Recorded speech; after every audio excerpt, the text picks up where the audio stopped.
this is it. This makes so much sense because now it's not just my 3 to 4 fifth graders learning about the Civil War. Now I've got a classroom of 25 to 30 kids, and now we're doing activities, and now it's engaging. What does inclusion look like when it's more than a philosophy? When it's actually lived out in classrooms, in teams, and in the everyday moments where students decide whether they belong?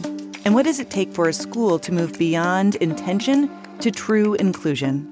We're talking with Tim Villegas, Director of Communications for the Maryland Coalition for Inclusive Education and the founder of the Think Inclusive podcast. He's sharing how his own understanding of inclusion has evolved, what he looks for when he walks into a school, and how we can dismantle the cultural barriers that keep too many students on the outside looking in.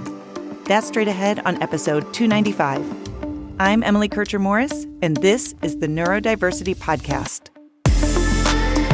What is neurodiversity? You see the world differently. Autism spectrum. Gifted. Complexities that are inherently inside. ADHD. Dysgraphia. Tourette's. All brains are different. You are exactly what this world needs. This is the Neurodiversity podcast. I was talking with an educator recently who told me that they feel like they're the only person in their building who's trying to do things differently, and I totally understood what she meant. So many of us who care deeply about neurodiversity-affirming practices end up feeling like we're pushing against the current. But it doesn't have to stay that way. One of the things I love most about the new courses we're launching in the new year is that they're built to remind you that you're not alone. You're part of a growing community that's reimagining what school can be.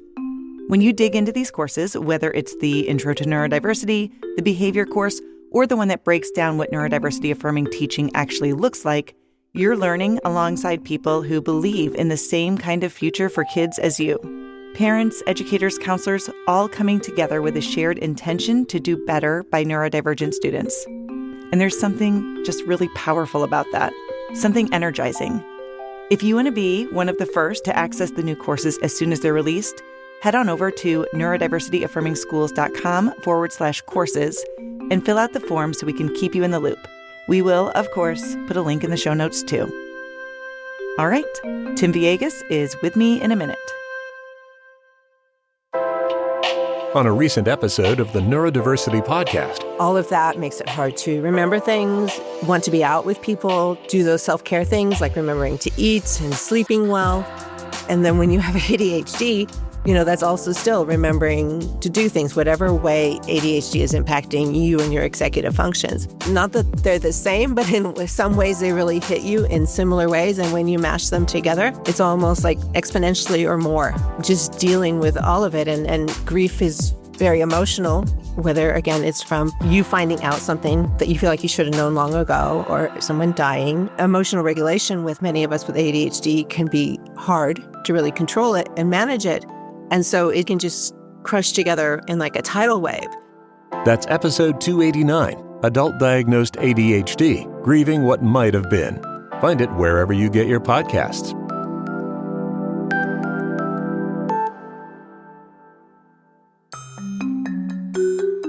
Today, I'm talking with Tim Villegas. Tim is the Director of Communications at the Maryland Coalition for Inclusive Education, and he's also the founder and host of the Think Inclusive podcast, a show that has been connecting families, educators, and advocates around inclusion for more than a decade.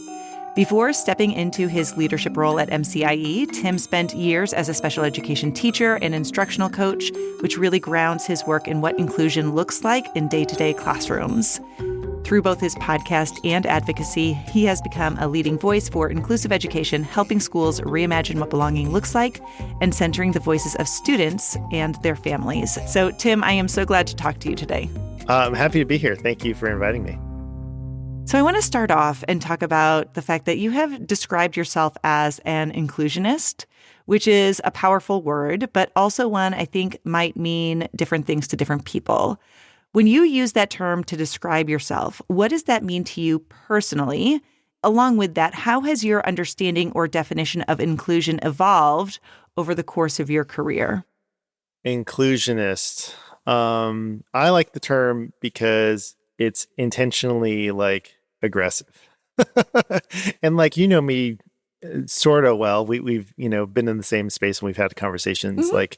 I'm not like an overly aggressive person, No. but I like the word play of it, because if you think about abolitionist, inclusionist, that term, it really sets yourself apart as you're standing for something. Yeah. Even at the time, during the civil rights movement, there were segregationists.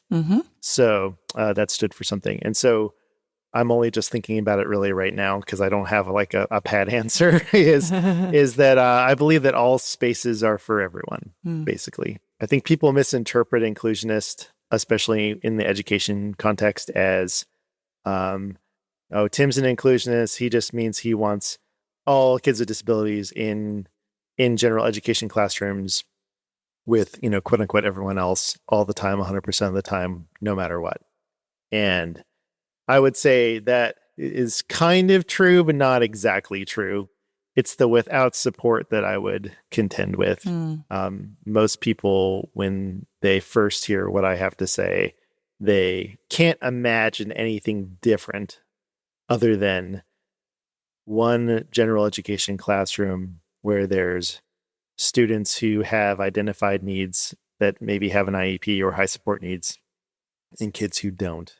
And that there's nothing different happening. They're just imagining their child in a regular classroom that's, down the street. When I first started teaching, I started teaching in more segregated and secluded, self-contained spaces. And so I don't think I knew what I meant when I was advocating for full inclusion. I only had this idea of what it meant. And that's because going to school at Cal State Fullerton University, shout out to the Titans over there.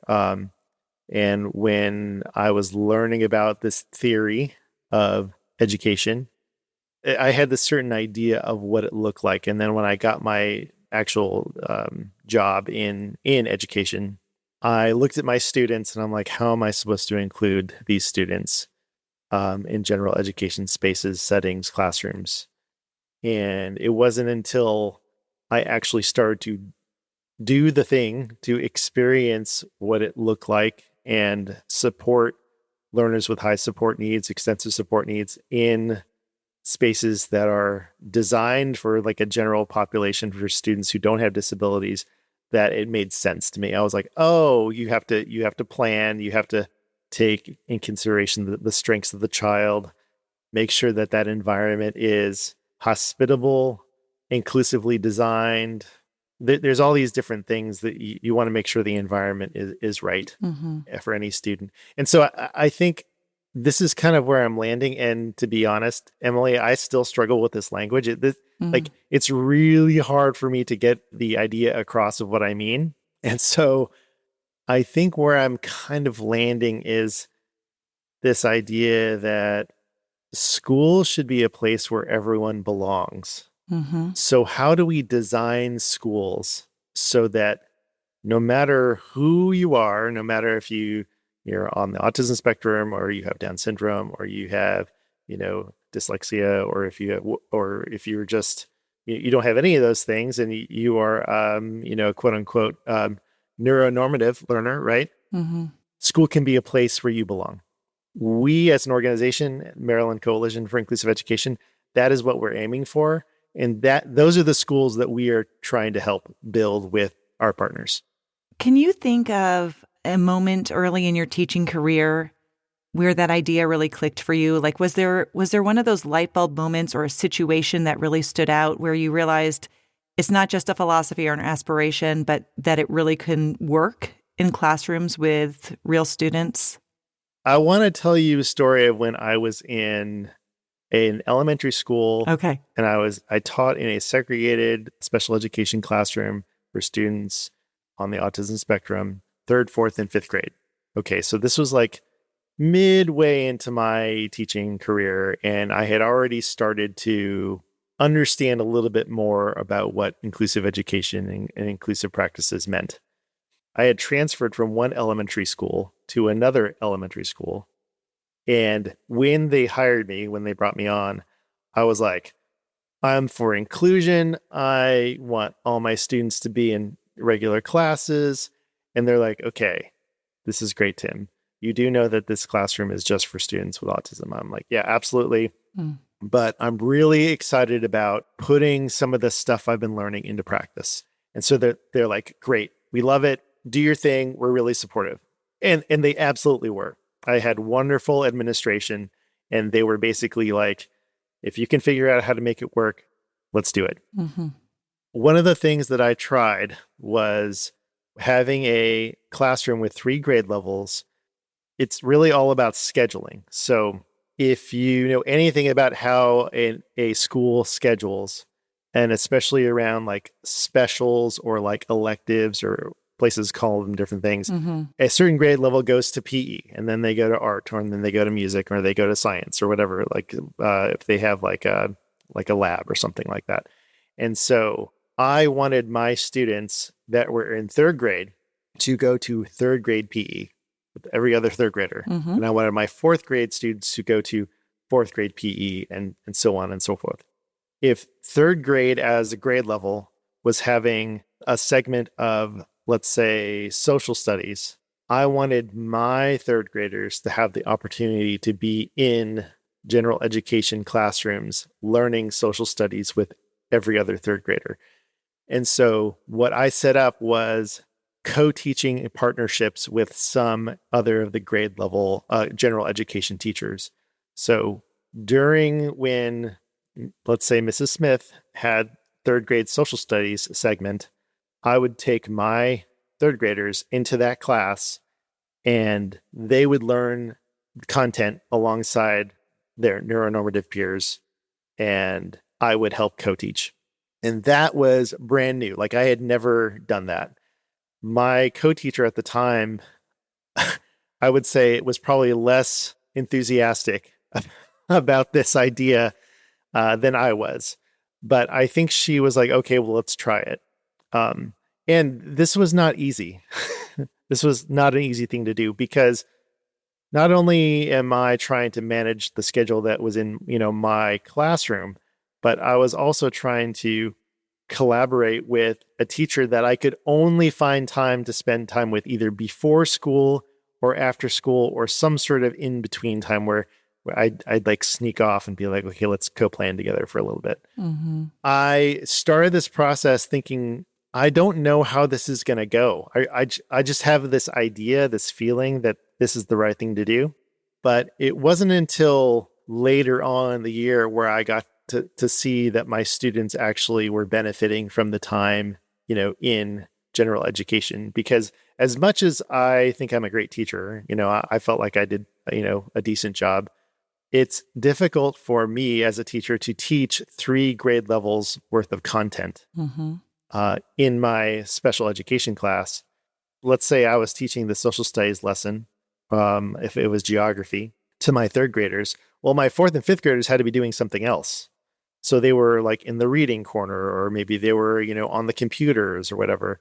And so it was very difficult to manage what I was supposed to be teaching and giving access to everyone in my own classroom. So having my kids spend time with everyone else, they were getting what everyone else was getting. And so when I actually saw it in practice, I was like, this is it. This is it. This makes so much sense, because now it's not just my, 3 to 4 3rd graders, learning about the Civil War, or 5th graders learning about the Civil War. Now I've got a classroom of 25 to 30 kids. And now we're doing activities, and now it's engaging, and now everyone's talking to each other. And it admittedly, it took a while for everything to work well, because it was new, and the kids in the general ed class were like, "Well, why are they here? and why are they doing that? Why are they making that noise? And why aren't you telling them to stop making noises or whatever?" But once everyone kind of got why we were there, it was so much better and so much smoother. Now, it wasn't perfect, and I certainly wouldn't say that teacher was like, I want to be a co-teacher now. But it was enough success for me to go, there's something here and I just need to keep pushing. What did you tell those students who are making those statements, who are asking, why are they here? Can you make them stop making that noise, whatever it might be? It was something along the lines of like, fair doesn't mean everyone gets the same thing. Yeah. Being fair means everyone gets what they need. It's like that idea of equity, right? Equity is really about giving students what they need, not giving everyone, the same thing. And so we try to explain that if a particular student needs something different, that's okay. We have a system set up if a student is making noises or being quote unquote disruptive, that we weren't going to handle it right then and there in the classroom. We were going to debrief afterwards. Mm-hmm. And then, of course, if there was an actual disruption, then we would handle that in the moment. It's not just about having the students in any particular environment, and it's not just about getting the teachers on board, but it is also about that community of learners and having the other students understand and be able to accept people who show up differently, who learn differently. Like we talk about accommodations for different types of sensory needs, or, I could think of a million different things. Like, why does that student get to use a recorder to do, speech to text, but I have to write, or whatever it might be. I don't know. I don't know that they are difficult conversations. I can understand why somebody might be worried that it could be a difficult conversation, I guess maybe is a better way to say that. I think it's important to recognize that it's not just about this student or that teacher or whatever. It is about that entire school community. So I'm thinking about a particular student. And so let's say there was a frustrating situation that happened where a particular student that would be on my caseload, and he was typically in my class, in my special education classroom setting, and we're working on like frustration level, right? Mm-hmm. And so let's say that student was doing math, because we did some co-teaching in math as well, and the student got the answer wrong, and that was frustrating, and the student would start raising his hands and lifting his voice up into a higher volume level. And so the students would look at me and be like, are you going to do something about that? Mm-hmm. And so that was the conversation. It is like, this is how this student is expressing his frustration. We are working on that frustration, and he has some tools to self-regulate, right? And we are going to handle that at another time. Mm-hmm. If we did it right now, that might make things more difficult. And so explaining that, it was like, oh, okay. All right. And then, we're off to the next thing. Yeah. But if it wasn't addressed, because the students, they just weren't used to that sort of reaction to disappointment or frustration, their frame of reference is like, well, if I did that, what happens? Mm-hmm. I would get, XYZ consequence. Yeah. The thing is that's why we're learning together, because I would hope that in an inclusive classroom, if a student is having a difficult time, that the lesson would be, we're not going to just put the hammer down and say, now you have to go, to timeout, principal's office, we're going to write you up, all that stuff. But we are going to actually honor the frustration of that student and figure out, okay, that wasn't the best reaction. How can we have a different reaction next time? One of the frequent critiques that I think I hear is when you do have those students who get really dysregulated emotionally, to the point where it ends up like the classroom has to be cleared. Like the students who are in there have to leave because it becomes a safety concern.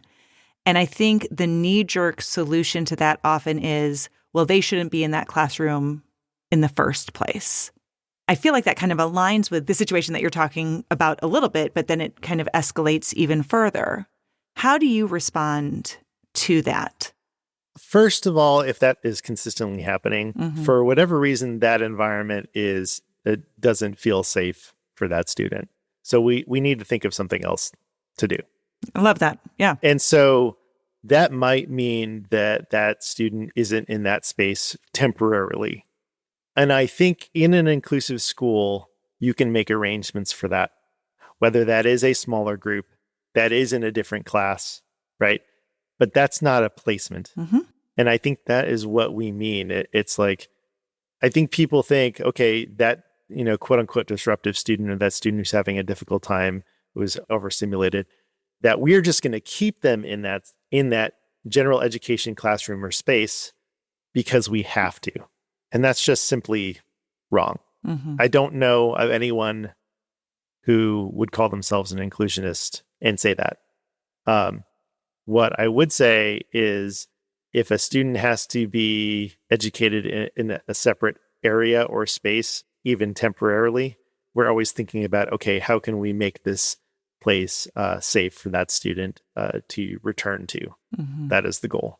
And so we aim for 100%, but we don't always get there. And I think that that's okay. And I think in inclusive schools, we make that happen. That's our charge. We should be educating the students that we have. And then there's situations that are maybe even out of our control that we have to figure out, a different program for a particular student. And that could be in a different place, an alternate place, which is the whole purpose of the continuum of alternate placements. But what we do not do in our view is create these spaces preemptively. Okay, we have behavior classroom or program, autism classroom or program, intellectual disability classroom or program. And then we get to the IEP and they're eligible for services under autism. And we're like, great, we have a place for you. That is not what we advocate for. Because then, is it really a choice, right? The IEP team is supposed to be making decisions for the unique needs of a student. And we are supposed to be talking about how to deliver services to meet the needs of that student in the least restrictive environment, which to us, again, is not a menu of options. The assumption is general education first. So how do we provide services to this particular student in the general education setting? But instead, we say, this student has autism or is autistic.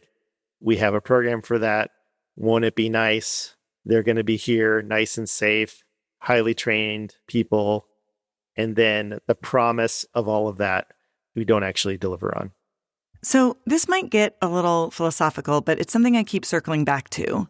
Least restrictive environment is supposed to be all about what's least restrictive for the student, but in real life, it often ends up getting shaped by the limits of the system. And sometimes the general ed environment, just as it exists right now, can actually be the thing restricting a student's access to learning or well-being. Sure. So I'm just wondering, how should we be thinking about LRE when the barrier isn't the student, but the structure around them? Like, what is the bigger picture there?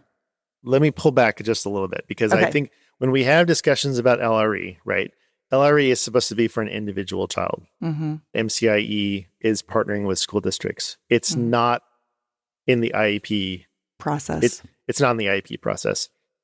So here's what I will say about LRE.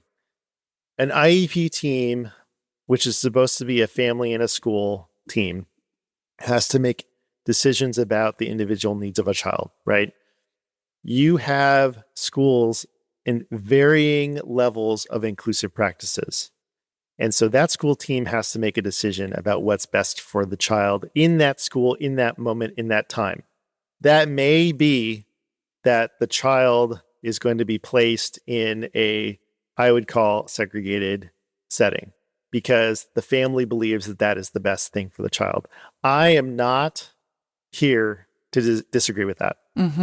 I'm not here to tell a family that the choice that they made is wrong. That is not why I'm here. What I'm here is to say that we can reimagine what general education settings look like, so that when the IEP team is meeting and they say, we're at a school that honors the experience of a child with a disability, they are welcome in a general education setting, And those educators are committed to educating that learner however is best for that learner. Mm-hmm. And we have seen that when we equip educators to have strong tier 1 instruction, to deliver specially designed instruction in a way that meets the unique needs of a child, when we equip educators to create an environment where every learner feels like they belong, those general education spaces can accommodate almost any learner. I love that. And so there's a difference, because when we get into the sticky part of LRE, a lot of times the least restrictive environment isn't the LRE for the student, it's the LRE for the school. Mm-hmm. It's the resources that the school can provide.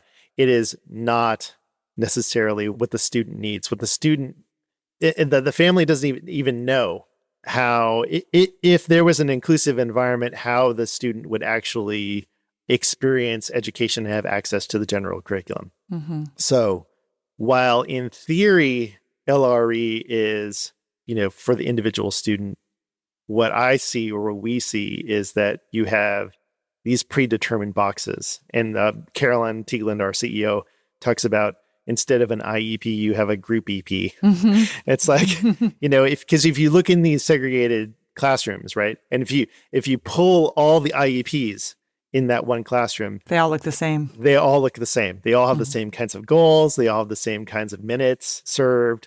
So is that really individualized? Is that really LRE?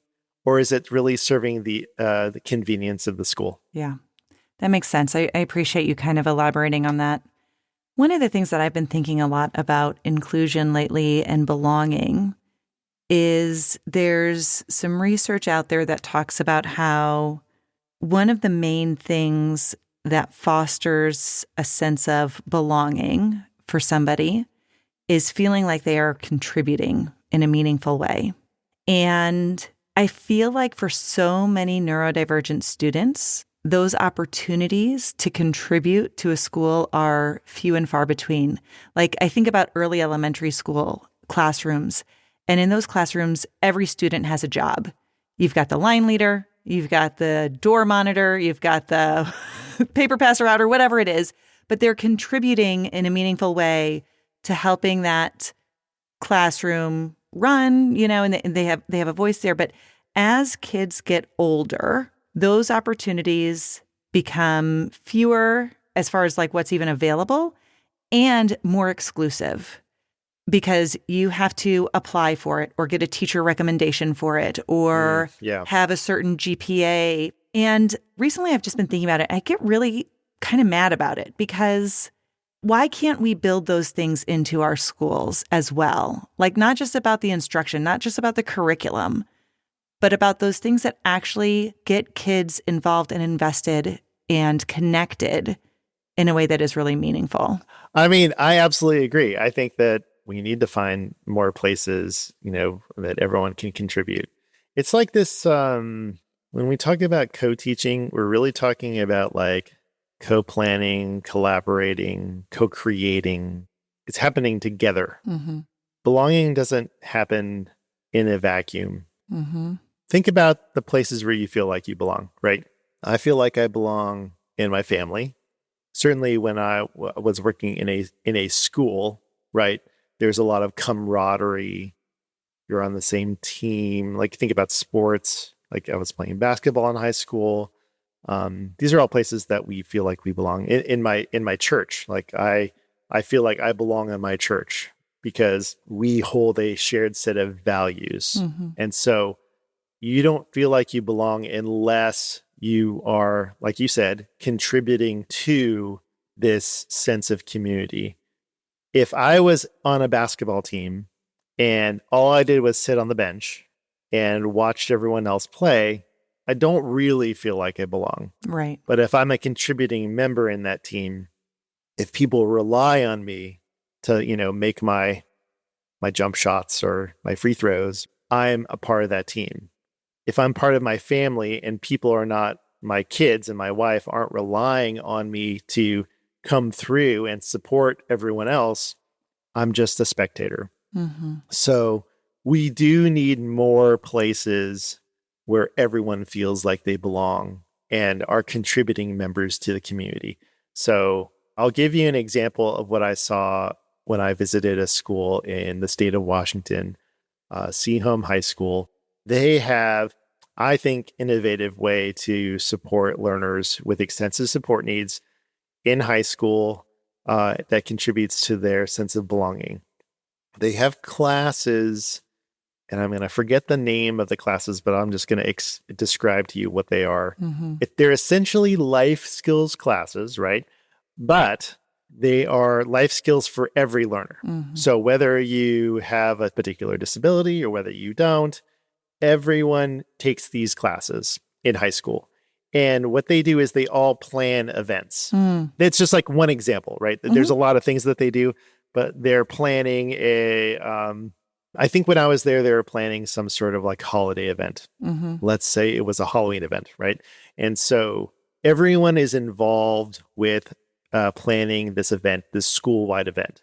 So the learners with more extensive support needs and the learners that are neuronormative and maybe, just everyone in between, right? Everyone's planning together. And so everyone's contributing to this event. And then they have the event and then, no one is excluded from the event. I'm like, oh, I'm sorry, you can't go to our prom. You got to go to the special needs prom, that is not on the same day. It's actually, 2 weeks later, a month later.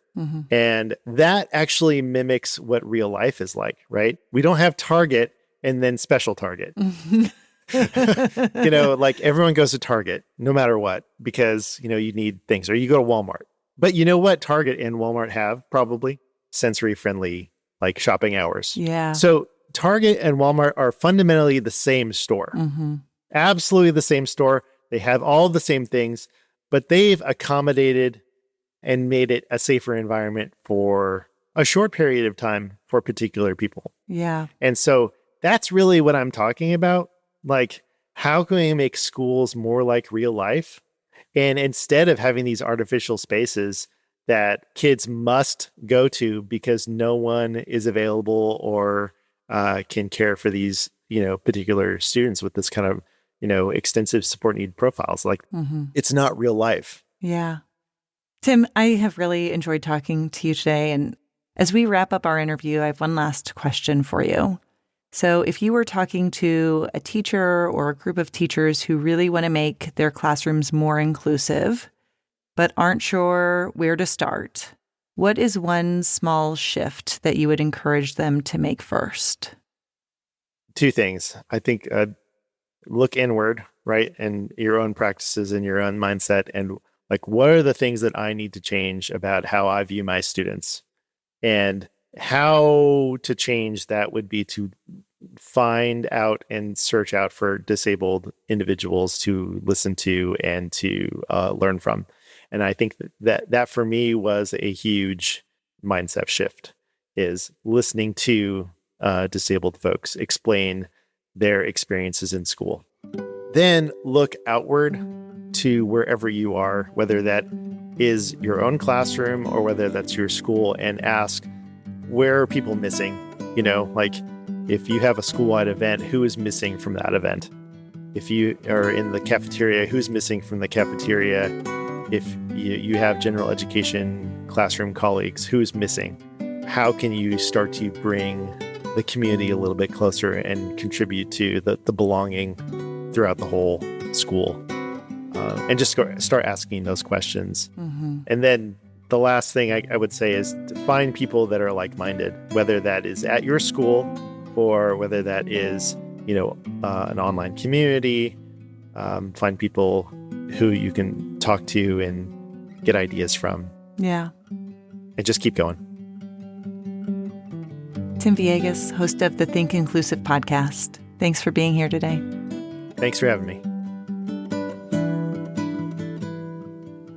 The thing about inclusion is that it depends on what we believe long before it shows up in what we do. We can have the right frameworks, the right schedules, the right team meetings, but none of that substitutes for a mindset that says every student belongs here. And even when we hold that belief, practicing it day after day is messy and imperfect. We slip, we learn, we adjust, but that's the work. Inclusion isn't just a one-time decision. It's a commitment we keep returning to in every classroom and every conversation. And the more we return to that belief, the more it shapes the places where neurodivergent people grow up. I'm Emily Kircher-Morris. I'll see you next time on the Neurodiversity Podcast.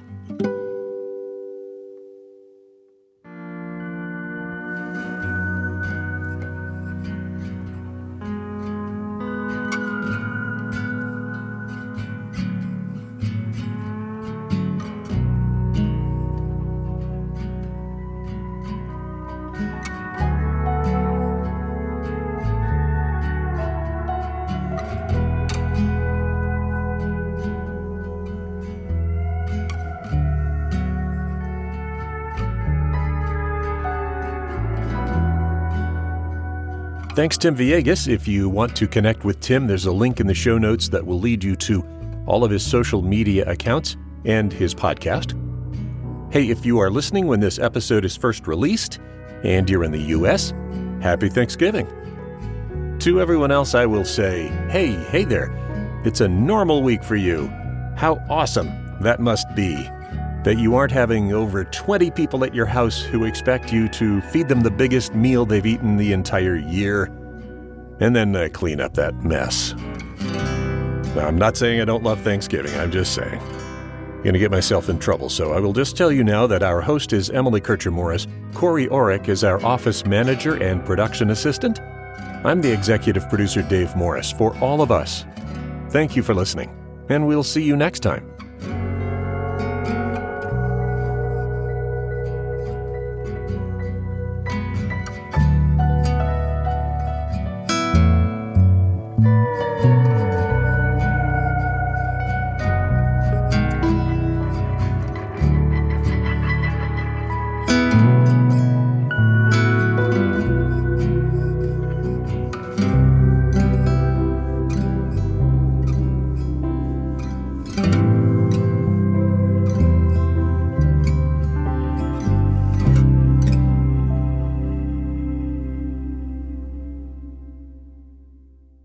This is a service of the Neurodiversity Alliance,